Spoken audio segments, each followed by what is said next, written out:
आज देश बाहिरको कुरा गरौँ, तर यो देशसँगै सम्बन्धित छ, नेपालसँगै सम्बन्धित छ। त्यसैले एकछिन पेसेन्स भएर सुन्नुहोला र त्यसपछि म नेपालकै बारेमा कुरा गर्नेछु। तर त्यसभन्दा पहिले छोटकरीमा अमेरिकाले भेनेजुएलामाथि आक्रमण गरिसकेपछि जुन विश्वमा जियोपोलिटिकल डेभलपमेन्ट भएको छ त्यसको बारेमा बुझौँ। त्यसपछि यो नेपालका लागि किन चिन्ताको विषय हुन सक्छ, हाम्रो राष्ट्र र राष्ट्रियता कहिलेसम्म टिक्ला, हामी नेपाली हौँ भनेर कहिलेसम्म भन्न सकौँला, अथवा हाम्रो नेपाल देश कहिलेसम्म टिकिरहला भन्ने विषयमा विश्लेषण गरौँला। शनिबार बिहानै अमेरिकाले भेनेजुएलामाथि आक्रमण गर्यो। भेनेजुएलाको राजधानी काराकसमाथि आक्रमण गरेर त्यहाँ रहेका मिलिट्री इस्टाब्लिसमेन्ट सबै ध्वस्त बनाइदियो। त्यसपछि भेनेजुएलाका राष्ट्रपतिलाई बन्दी बनाएर उनकी श्रीमती सहित उनका सहयोगीलाई अमेरिका लगेर गयो। एउटा स्वतन्त्र राष्ट्रमा आक्रमण, उसको राजधानीमा आक्रमण र त्यहाँका राष्ट्रपतिलाई पक्रेर आफ्नो देश लगेर गयो अमेरिकाले। भेनेजुएलामाथि अमेरिकाले गरेको आक्रमणको उद्देश्य बुझ्नका लागि एकैछिन इतिहासमा जानुपर्ने हुन्छ। सन् 2003 अमेरिकाले इराकमाथि आक्रमण सुरु गर्यो, जसको नाम इराकी फ्रिडम भनेर राखिएको थियो। त्यो आक्रमणका विभिन्न कारणहरू थिए। अमेरिका आफ्ना देशका जुन तेल कम्पनीहरू थिए तिनीहरूको दबदबा चाहन्थ्यो अरबका देशहरूमा पनि। इराकलाई त्यो स्वीकार्य भएन। इराकमा त्यतिखेर सद्दाम हुसेन शासन गर्थे। उनले के भने भनेपछि हाम्रो देशमा जुन तेल उत्पादन हुन्छ त्यो हामी आफै निकाल्छौँ, आफ्नो बजारको भाउ पनि आफै तय गर्छौँ, कति निकाल्ने कति शोधन गर्ने भन्ने पनि हामी आफै गर्छौँ, हाम्रो बजार पनि आफै खोज्छौँ भनेर भने। उनले त्यो सँगसँगै युरोपका देशहरूसँग कुरा गरे। उनले के भने भनेपछि हामी युरो एक्सेप्ट गर्छौँ र तिमीहरूलाई तेल बेच्छौँ, हामी डलरमा कारोबार गर्दैनौँ, हामीलाई डलर नभए पनि हुन्छ युरोमै कारोबार गरौँ भनेर भने। यो नै सबैभन्दा ठुलो गल्ती भयो सद्दाम हुसेनको। अमेरिकाको अर्थतन्त्र लार्जली 3वटा कुरामा डिपेन्ड गर्छ। पहिलो डलर भइहाल्यो, जुन डलर छाप्छ, विश्वभरिमा डलरबाट कारोबार हुन्छ, सबै देशहरू डलर युज गर्छन्। दोस्रो ओयल उत्पादन, अमेरिकाभित्रै पनि एकदम धेरै मात्रामा ओयलको उत्पादन हुने गर्छ। र तेस्रो हतियार बिक्री। यी 3 कुरा अमेरिकाका अर्थतन्त्रका मेरुदण्ड नै हुन्। र यी 3वटै कुरामध्ये कुनै पनि कुरामा यदि कसैले तलमाथि गर्न खोज्यो भनेपछि अमेरिकाको छाती दुख्छ। त्यसपछि कुनै देशले डलरबाट कारोबार नगर्ने, अब हाम्रो स्थानीय मुद्रामा कारोबार गरौँ भनेपछि अमेरिकाको छाती दुख्छ। त्यसै गरी कसै देशले कसै अरू देशबाट हतियार किन्यो भनेपछि अमेरिकाको छाती दुख्छ। त्यसै गरी तेल पनि कसै अरू देशबाट किन्यो भनेपछि पनि अमेरिकाको छाती दुख्छ। यही छाती दुखाउने काम सद्दाम हुसेनले गरिदिए। एक त अमेरिकी कम्पनीहरूलाई आफ्नो देशमा आउन नदिने, आफै तेल उत्पादन गरेर आफै बेच्ने, आफ्नो बजार आफै तय गर्ने, आफ्नो भाव आफै तय गर्ने। दोस्रो डलरमा कारोबार नगर्ने, युरो एक्सेप्ट गर्ने, स्थानीय करेन्सीमा कारोबार गर्ने। यो अमेरिकालाई सही हुने कुरै भएन। तर जतिसुकै असह्य भए पनि कुनै एउटा देशमा डलर एक्सेप्ट नगरेको हुनाले मैले आक्रमण गरेँ भनेर त भन्न पाइएन। त्यसैले अमेरिका विभिन्न बहानाहरू खोज्ने गर्छ। इराकमा आक्रमण गर्ने बहाना मास डिस्ट्रक्सन वेपन भएको भन्ने आरोप लगाएर गरियो। इराकले केमिकल वेपनहरू बनाएको जसले मानवतामाथि नै खतरा हुन सक्ने, यस्ता हात हतियार इराकसँग भएकोले गर्दा इराकमा आक्रमण गर्नुपर्ने भन्ने जस्टिफिकेसन दियो अमेरिकाले। त्यो मिसनको नाम राखियो इराकी फ्रिडम। नाम यस्तै राख्छन् अमेरिकीहरू मिसनको, जसले गर्दा त्यो देशमा जुन देशमा आक्रमण भइरहेछ त्यो देशका मान्छेहरूलाई यस्तो लाग्दैन कि अमेरिकाले आक्रमण गरेको हो जस्तो नलागेर उल्टै अमेरिकाले हामीमाथि उद्धार गरेको हो जस्तो फिल गराइदिन्छ अमेरिकाले। अब अमेरिकाले कुनै पनि देशमा आक्रमण गर्दा के बहाना बनाउँछ, त्यहाँ आक्रमण गर्नुभन्दा पहिले के न्यारेटिभ बिल्ड गर्छ भन्ने विषयमा कुरा गरौँ। सबैभन्दा पहिले अमेरिकाले इराकमा आक्रमण गर्नुभन्दा पहिले अमेरिकाका राष्ट्रपतिले दिएको भाषण सुनौँ।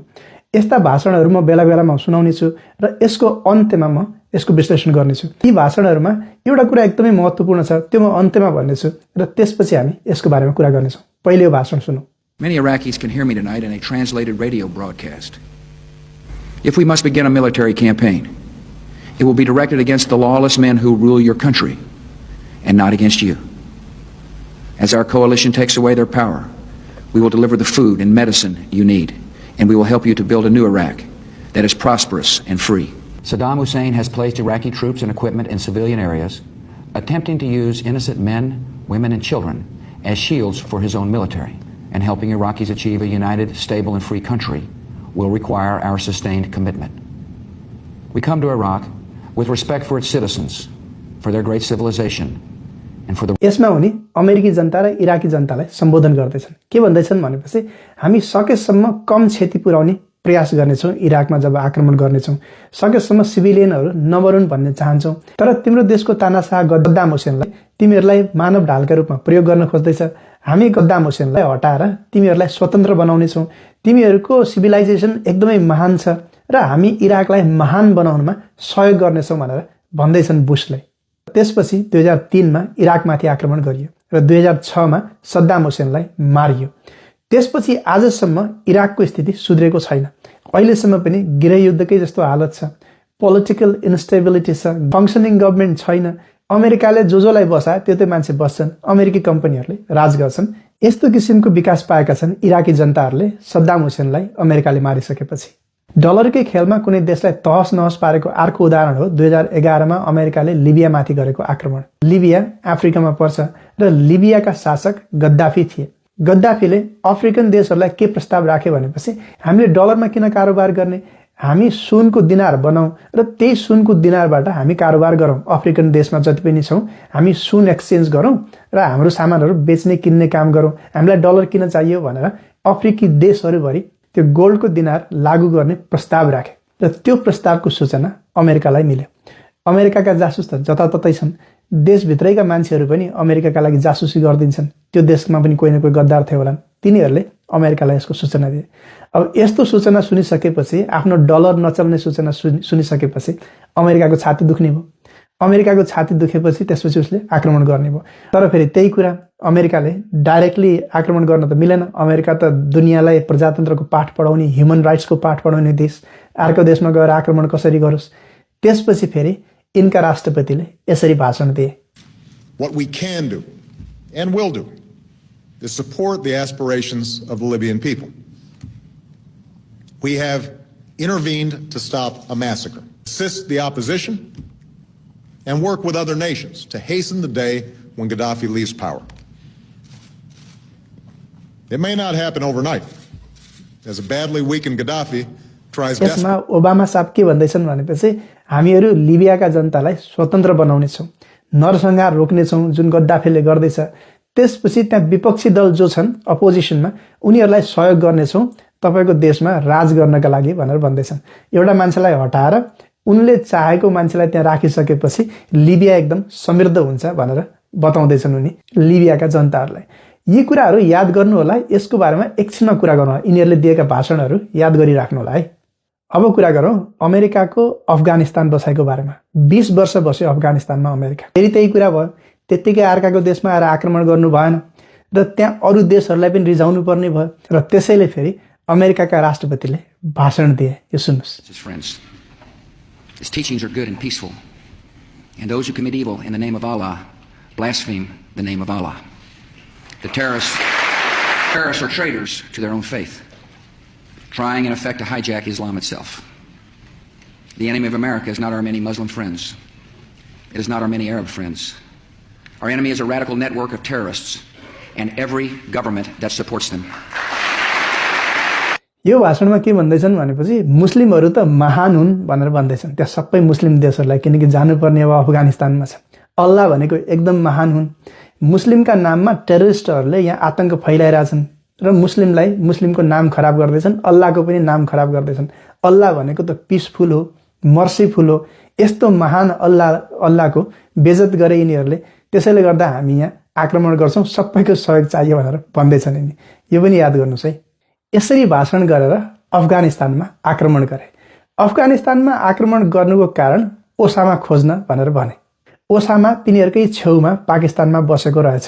त्यो पक्रियो रहेछ छैन त्यो पनि थाहा भएन। पक्रियो मार्यो भन्छन् त्यो पनि थाहा भएन। यदि थियो भने पनि पाकिस्तान त यिनीहरूकै दास हो। पाकिस्तानका नेताहरू, पाकिस्तानको मिलिट्री, पाकिस्तानको ब्युरोक्रेसी, जनता सबै त अमेरिकाले किनेको हो। त्यो त्यत्रो वर्षसम्म ओसामा त्यहाँ बसेको थाहा हुन्थेन होला अमेरिकालाई। थाहा भए पनि नभए पनि उसलाई अफगानिस्तानमा बस्नु थियो। ऊ 20 वर्ष बस्यो। मेन कुरा चाहिँ चाइनालाई वाच गर्नुपर्ने थियो। त्यतिखेर चाइनाको बेल्ट एन्ड रोड इनिसिएटिभ एकदमै जोरसोरमा चलिरहेको थियो।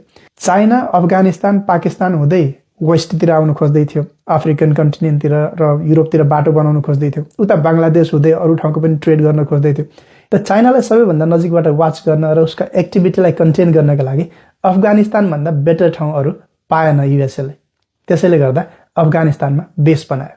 ट्रिलियन्स अफ डलर खर्च गरेर त्यति मान्छे मारेर त्यत्तिकै बस्छ अमेरिका अफगानिस्तानमा एकजना मान्छे खोज्न। त्यो त उहिल्यै खोजिसक्थ्यो होला नि। त्यहाँ त उसले जासुस पठाएर पनि खोज्न सक्थ्यो होला। गद्दाफी त्यत्तिकै मार्न सक्ने मान्छेले या इराकमा सद्दाम हुसेन मार्न सक्ने मान्छेले ओसामा खोज्न सक्थेन, नहुने कुरा। त्यहाँ बस्नु थियो, ऊ बस्यो। जब उसको उद्देश्य पूरा भयो रातारात छोडेर हिँडिदियो। त्यो सबै देश तालिबानको जिम्मा लगाइदिएर त्यो जुन दिन छोडेर हिँडेको दिन थियो त्यो दिनको दृश्य हेर्न सकिने स्थिति छैन। उड्दै गरेको प्लेनको चक्कामा जहाँ झुन्डिन सकिन्छ त्यहाँ झुन्डेका मान्छेहरू पनि देखिए। उड्दै गरेको प्लेनबाट मान्छेहरू खसेका पनि दृश्यहरू हामीले देख्यौँ। आफूलाई अफगानिस्तान बसाइको क्रममा सहयोग गर्ने अफगानीहरूलाई तालिबानको हातमा छोडेर भागे अमेरिकीहरू त्यहाँबाट। र त्यो भागिसकेपछि तालिबानहरूले खोजी हजारौं मान्छेलाई मारिदियो त्यहाँ अमेरिकीलाई सहयोग गरेको भनेर। कुनै देशमा सानो पनि केही घटना घट्यो भनेपछि सबैभन्दा पहिले अमेरिका आउँछ। यस्तो किन भयो, एकजना मान्छे कहीँनिर केही मर्यो भनेपछि त्यहाँ पुलिसिङ गर्न आइपुग्छ अमेरिका। यस्तो किन भयो, उस्तो किन भयो भन्छ। आफूले प्लेन उडाउँदा मान्छे तल कति च्यापेर उड्यो थाहा भएन, मान्छे झुन्डेर प्लेनबाट खसे कति मरे थाहा भएन। तिनीहरू गइसकेपछि तिनलाई सहयोग गर्ने मान्छे कति मारिए तालिबानको हातबाट त्यो पनि थाहा भएन, मतलब भएन। जसले जे सक्यो त्यो गर्ने हो। यस्ता दर्जनौं अरू उदाहरण छन्। यो भिडियो एकदमै लामो हुन्छ, त्यसैले गर्दा अब फर्क्यौं भेनेजुएलातर्फ। भेनेजुएलामा पनि ठ्याक्कै त्यही भयो। यो भाषण सुनौ पहिले। Going to run the country until such time as we can do a safe, proper, and judicious transition. So we don't want to be involved with having somebody else get in and we have the same situation that we had for the last long period of years. So we are going to run the country until such time as we can do a safe, proper, and judicious. We want peace, liberty, and justice for the great people of Venezuela. They were pumping almost nothing by comparison to what they could have been pumping and what could have taken place. We're going to have our very large United States oil companies, the biggest anywhere in the world, go in, spend billions of dollars, fix the badly broken infrastructure, the oil. के भन्दैछन् भनेपछि भेनेजुएलाका मान्छेहरू आजबाट स्वतन्त्र भए। भेनेजुएलाभित्र अथाह तेलको सम्पत्ति छ। अब हामी जबसम्म भेनेजुएला स्टेबल हुँदैन तबसम्म त्यहाँ बस्छौँ। हामी नै त्यहाँको सरकारलाई सहयोग गर्छौँ नयाँ सरकार बनाउन। हाम्रा कम्पनीहरू त्यहाँ जान्छन्, त्यहाँको तेल निकाल्छन् र त्यो तेल बेचेर भेनेजुएलाको विकास गर्छौँ भनेर भन्दैछन् यिनी। अब नेपालको कुरा गर्नुभन्दा पहिले एकैछिन अघिदेखि मैले जुन बेला भिडियो चलाउँदै थिएँ तपाईँ यी कुराहरू याद गर्नुहोस् है भनेर भन्दै थिएँ, त्यो विषयमा विश्लेषण गरौँ। मिलिट्रीमा एउटा टर्म युज हुन्छ जसलाई साइकोलोजिकल अपरेसन भनेर भन्न गरिन्छ। साइकोलोजिकल अपरेसन भनेको के हो भनेपछि कुनै पनि देशले कुनै अर्को देशमा आक्रमण गर्नुभन्दा पहिले त्यो देशका जनताहरूको बीचमा यस्तो भ्रम फैलाउनु कि मैले त्यहाँ आक्रमण गरेपछि तिमीहरूको राम्रोका लागि आक्रमण गरेको हो अथवा तिमीलाई स्वतन्त्र बनाउनका लागि गरेको हो या तिम्रा शासकहरू राम्रा छैनन्, तिम्रा देशका नेता ठिक छैनन्, त्यहाँका पार्टी ठिक छैनन्, ती सबैलाई अब फाल्नुपर्छ र हामी आएर तिम्रा सम्पूर्ण समस्या समाधान गरिदिन्छौँ, तिम्रो देश विकास गरिदिन्छौँ, तिमीहरूलाई एकदमै विकसित बनाइदिन्छौँ, तिमीहरूको सबै कुराको ग्यारेन्टी हामी लिन्छौँ भनेर न्यारेटिभ बिल्ड गर्नुपर्ने हुन्छ। सबै भाषणहरूमा तपाईँले एउटा कुरा सेम पाउनुभयो होला। सबै राष्ट्रपतिहरूले जुन जुन देशमा आक्रमण गरे त्यो देशका जनतालाई महान भनेका छन्। लिबियाका जनता महान, इराकका जनता महान, भेनेजुएलाका जनता महान, सिरियाका जनता महान, शासक खराब या थोरै जनता पनि खराब जसले अमेरिकाको विरोध गर्छ, बाँकी सबै महान। र त्यस्ता महान जनता यस्ता मान्छेको अन्डरमा कसरी बसेको, अब हामी आउँछौँ ठिक बनाउँछौँ भनेर उनीहरूले भाषण दिने गर्छन्। त्यसले मान्छेको मनमा के हुन्छ भनेपछि अलिकति अलरेडी फ्रस्ट्रेटेड हुन्छन् मान्छेहरू।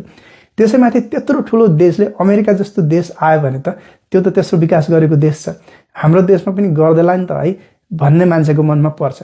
र जब अमेरिका आक्रमण गर्छ त्यहाँ सिटिजनहरू रेजिस्ट गर्दैनन्। कहिलेकाहीँ के हुन्छ भनेपछि कुनै एउटा देशले अर्को देशमा आक्रमण गर्दा यदि त्यो देशका नागरिक पनि आक्रमण गर्ने देशको अगेन्स्ट गयो भनेपछि त्यो देशलाई त्यहाँ बस्न एकदमै गाह्रो हुन्छ। अफगानिस्तानमा यही भएको। अफगानिस्तानमा धेरै अमेरिकी सैनिक मर्नुको कारण के हो भनेपछि अफगानी मान्छेहरू यिनीहरूका विपक्षमा थिए। यिनीहरूले जस्तो सुकै भने पनि केही अफगानी बाहेक सबै अफगानी यिनीहरूको विपक्षमा थिए। त्यसैले जहाँ जहाँ भेट्यो त्यहाँ यिनीहरूलाई मारिदिन्थे। त्यसैले गर्दा पनि समस्या भएको अफगानिस्तानमा। तर कुनै कुनै देशमा के हुन्छ भनेपछि त्यहाँका जनताहरू यिनीहरूकै पक्षमा काम गर्न थाल्छन् र त्यसपछि यिनीहरूलाई झन् सजिलो हुन्छ त्यो देशमा आफ्ना मुद्दाहरू लागू गर्नका लागि। अब कुरा गरौँ नेपालको।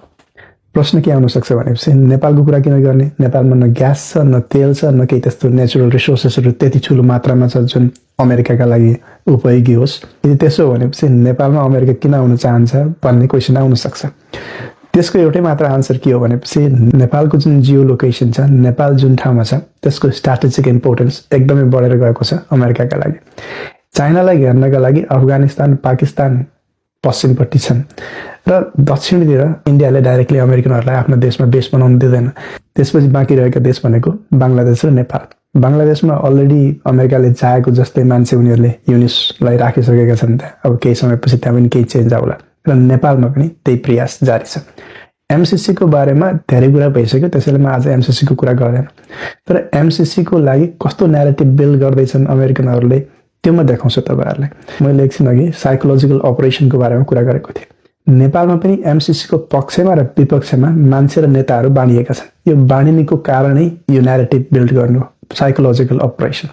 यसमा यिनीहरूले आफ्ना विभिन्न संयन्त्रहरू प्रयोग गर्छन्।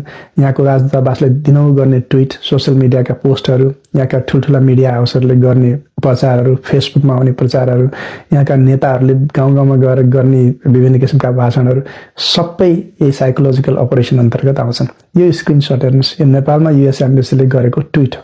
यसमा चाहिँ नेपालको रोड इन्फ्रास्ट्रक्चर बनाउने भनेर लेखिएको छ। अब यो हेर्दा त जनतालाई हो एमसीसी त कति राम्रो रहेछ भन्ने हुन्छ। यो अर्को हेर्नुहोस्, यसमा ट्रान्समिसन लाइन बनाउने भन्ने लेखिएको छ। यी पिक्चरहरूमा अरू केही कुरा लेखिएको हुँदैन। हामीले यस्तो यस्तो विकास गर्दैछौँ भनेर मात्रै लेखिएको हुन्छ। देख्दा सामान्य मानिसलाई के लाग्छ भनेपछि कस्तो राम्रो प्रोग्राम रहेछ, यसको बारेमा किन विरोध भएको होला। यसका भित्रका सम्झौताहरूका बुदा बुदा कसले पढेर बस्छ। यसरी नै न्यारेटिभ बिल्ड गर्ने हो मान्छेहरूको बिचमा।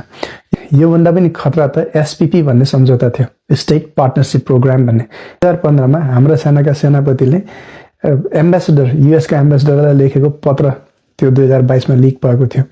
त्यसमा चाहिँ हामी त्यो प्रोग्राममा हिस्सा लिन चाहन्छौँ, प्लिज केही न केही मिलाइदिनुहोस् व्यवस्था भनेर उनीहरूलाई रिक्वेस्ट गरेको थियो। हाम्रो देशको सेनापति जस्तो मान्छेले, यहाँको एउटा सामान्य भनौँ न एउटा कर्मचारी हो राजदूत भनेको, उसलाई पत्र लेख्नु कति लाजमर्दो कुरा हो। त्यो केपी ओली शर्माको बारेमा भएको। त्यसपछि 2022मा आएर फेरि यसको बारेमा अझ बढी चर्चा चल्यो। प्रधानमन्त्री देउबा हुँदा पनि उनलाई धेरै प्रेसर थियो यो सम्झौता लागू गर्ने, तर यो सम्झौता लिक भयो।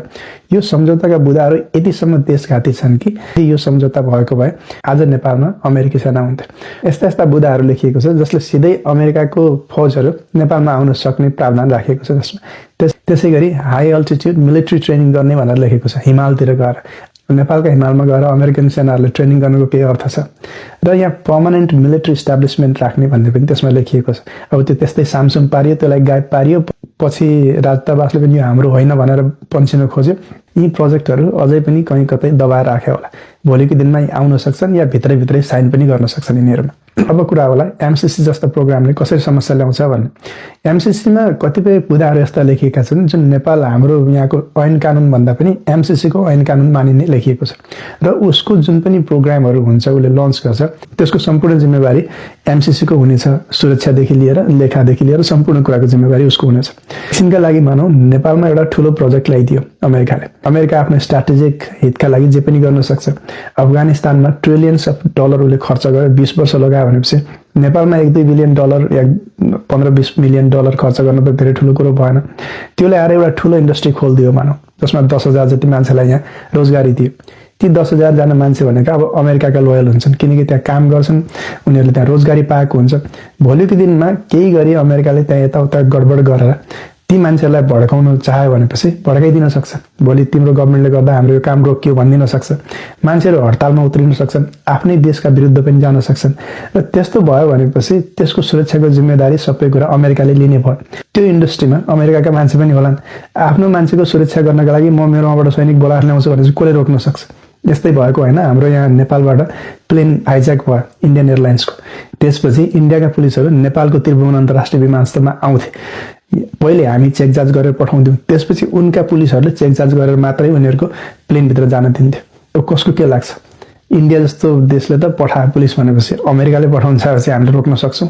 अनि त्यो आएर यहाँ बेस इस्टाब्लिस गरेर कतै मनाङ मुस्ताङतिर 2-4वटा राडार सेडार राखिदियो भनेपछि चाइना खुसी होला। त्यसपछि चाइनालाई त्यो मान्ने होला। अनि चाइनालाई समस्या पर्यो या चाइना नेपालबाट रिसायो भनेपछि चाइना चाहिँ वासिङटन डिसीमा बम हान्न जाला कि जहाँ राडार राखेको छ त्यहाँ हान्न होला। त्यसपछि त मनाङ मुस्ताङमा हाल्ला, काठमाडौँमा हाल्ला। अमेरिकाको के जान्छ, अमेरिका आउँछ तपाईँहरूलाई बचाउन, यहाँ कसैलाई कोही बचाउन आउँदैन। त्यत्रो ठुलो युक्रेनलाई हान्दा त कोही आएनन् त्यहाँ। त्यसैले गर्दा खबरदारी गर्नुपर्ने भनेको जनताले हो। नेताहरू त विस्कीको बोतलमा बेचिन्छन्। राजदूतले राजदूतावासमै बोलाएर यिनीहरूलाई रक्सी खुवाएर त्यहीँ डकुमेन्टमा साइन गर भनेपछि यिनीहरू साइन गरेर आउँछन् र यिनीहरूले केही कुरामा पनि नाइ भन्न सक्ने अवस्था छैन। हाम्रा कुनै पनि नेताले, कुनै पनि पार्टीको, म एउटा पार्टीको नाम लिँदैछन्, कुनै पनि पार्टीको कुनै पनि नेताले कुनै पनि राजदूतावासले यिनीहरूले केही काम दियो भनेपछि म गर्दैन भन्ने अवस्थामा छँदै छैनन्। यिनीहरूले पैसा खाएका छन्, यिनीहरूले तिनीहरूबाट फेभर लिएका छन्। जब पैसा खाइन्छ, फेभर लिइन्छ भनेपछि अब तिनीहरूले भनेको कुरा टार्न सक्छ कसैले। त्यसैले गर्दा नेताहरू लम्पसार परिसके, नेताहरूले सिद्धाइसके। अब जाग्ने बेला तपाईँ हामी जस्तै मान्छेहरूको हो र खबरदारी गरिराख्ने। यी मान्छेहरूले कहिले देश बेच्छन् थाहा हुँदैन। त्यसैले गर्दा सावधान रहनु होला। भेनेजुएला जस्तै नेपालको हालत नहोला भन्न सकिँदैन। Thank you very much. I'll see you in the next video.